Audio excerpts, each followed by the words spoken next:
dengan putusan ini menunjukkan pertama bahwa Pak Jokowi tidak ada cawe-cawe. Pak Jokowi tidak intervensi. Yang Anda juga mungkin yang mencurigai ini hakim-hakim ada termul. Ternyata hari ini kita buktikan bahwa hakim-hakim ini bukan termul, tapi hakim betul-betul hakim yang bijaksana.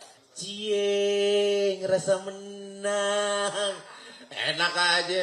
Nggak ada itu menang-menang. Menang itu ketika pokok perkaranya kamu menangkan, dinyatakan tidak bersalah. Artinya satu perbuatan atau peristiwa itu secara kuat dapat dibuktikan di fakta peradilan. Kemudian menjadi hal yang inkrah. Nah, Anda tahu, mungkin saja di dalam pokok perkara nanti teman-teman, saudara, bahwa yang dimenangkan di putusan pertama, tetapi ada banding di sini, ada kasasi nanti yang akan dihadapi, ya, ada banding, ada kasasi, ada PK, dan ini masih panjang permainan ini. Ya kan, jangan nganggap menang, enak aja. Anda sudah melakukan dan peristiwa itu nyata. Anda melakukan fitnah keji itu nyata. Karena kenapa?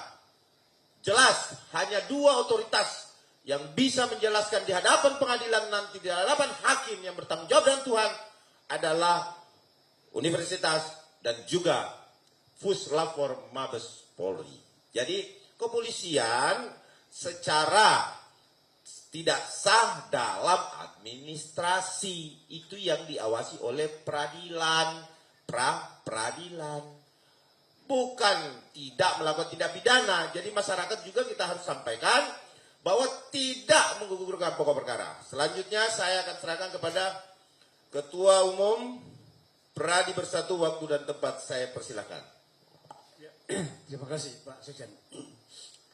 Teman-teman, pertama saya secara pribadi mengapresiasi putusan pengadilan dari Pengadilan Jakarta Selatan, Hakim Tunggal. Ini hakim yang luar biasa, ini ya objektif. Yang begini yang kita suka ini. Artinya dengan putusan ini menunjukkan pertama bahwa Pak Jokowi tidak ada cawe-cawe. Pak Jokowi tidak intervensi. Ini supaya kita clear ya.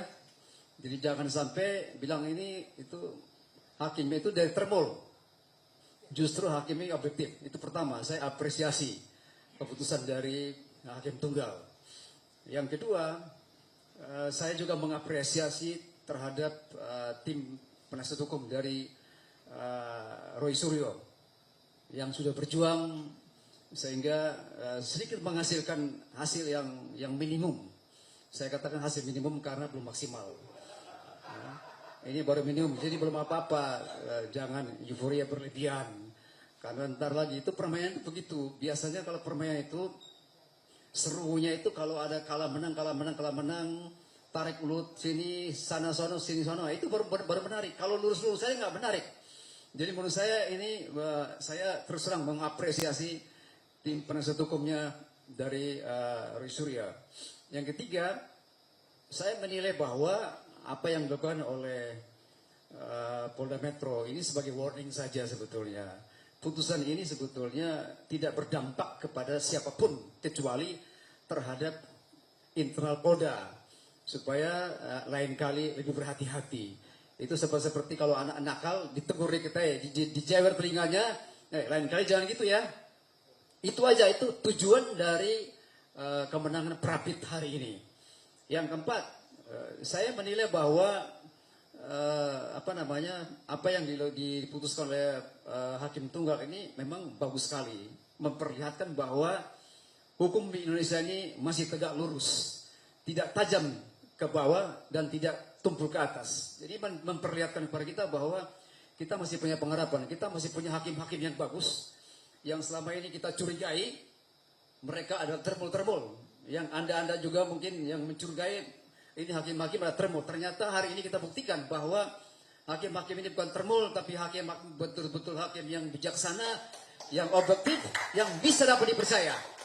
Oleh karena itu saya berharap dengan Prapit yang kedua ini, seandainya putusan apapun yang akan kita terima nanti, akan diputuskan nanti, jangan bilang termul lagi. Tapi betul-betul ini kita objektif nih.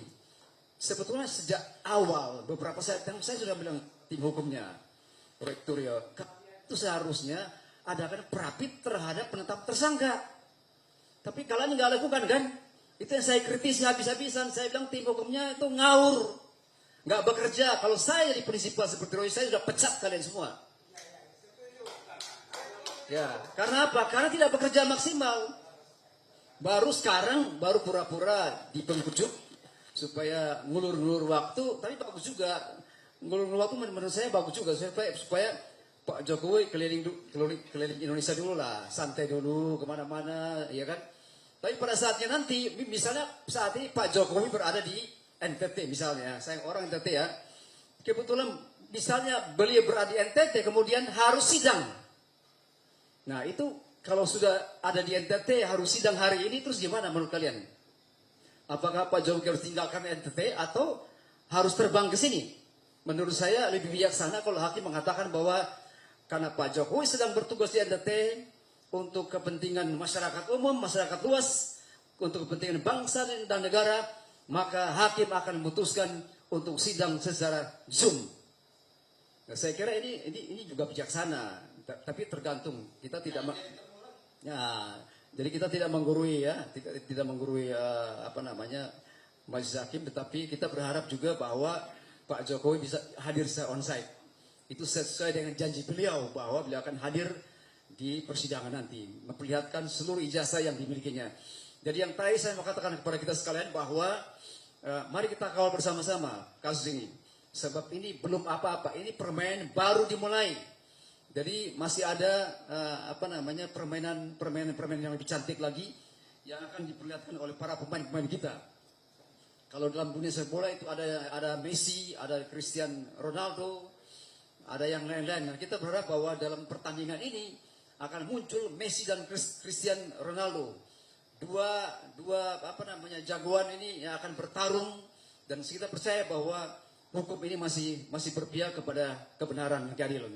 Dan saya yakin dan percaya bahwa keputusan yang benar adalah keputusan berdasarkan ketuhanan yang Maha Esa dan diputuskan berdasarkan kebenaran dan keadilan. Terima kasih. Oke, terima kasih Pak Ketum Pradi Bersatu yang tentu dedikasi dan sepak terjang beliau di dunia hukum itu kita tidak perlu lakukan lagi. Artinya begini teman-teman. Hari ini kami yang ada di meja ini adalah penegak hukum yang tidak akan berhenti untuk mengawasi, memantau perkara ini. Karena suka atau tidak senang, kami adalah bagian dari penegakan hukum itu sendiri. Sehingga, sedikit-sedikit ngomongnya legal standing. Disuruh baca 108, hafalnya kasus ini aja. Makanya baca juga tuh sebagai penegak hukum turut ambil bagian enggak terhadap tindak pidana yang terjadi masyarakat. Tentunya diaplikasikan dong. Artinya seperti itu. Jadi sesuai tadi saya tegaskan lagi, Pak Ketum menyampaikan bahwa ya menang sedikit. Menang sedikit jangan juga euforianya kayak menang seluruhnya. Sebagian ya. Nah, saat ini ada Bang Petrus Balapationa dari KAI